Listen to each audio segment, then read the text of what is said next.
La saison 2009-2010 s'annonce sous les meilleurs auspices pour le HBCN. Des filles plus motivées que jamais après une précédente saison mémorable. Cette année, pas de changement notable quant à l'équipe, c'est ce qu'explique Olivier Gibelin, son président. On ne change pas une équipe qui gagne, hein. Le dicton, on a mis en application ce dicton. On a gardé la même ossature. On a juste Ingrid Barral qui est partie pour des raisons professionnelles. Et on a fait signer la sœur de notre gardienne de but qui va pouvoir seconder Delphine Cara sur le poste d'ailière gauche.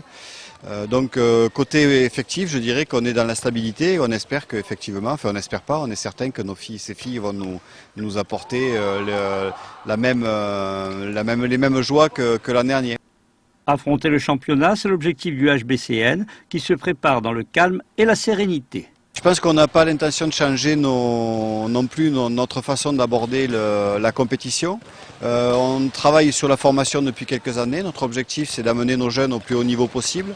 En championnat, le plus haut niveau, c'est être européen. Donc l'objectif, c'est d'être européen l'an prochain.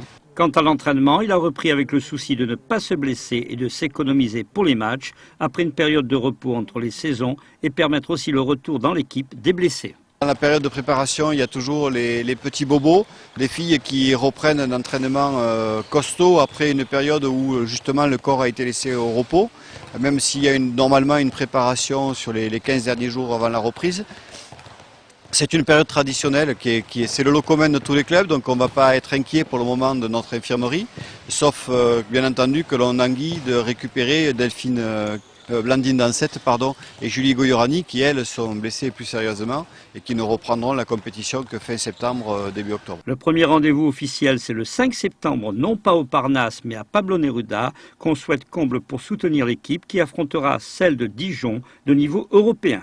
D'autre part, mercredi ou jeudi, une présentation officielle des joueuses aura lieu sur le parvis des arènes, une idée novatrice qui permettra à un large public d'approcher nos sportives avant le match.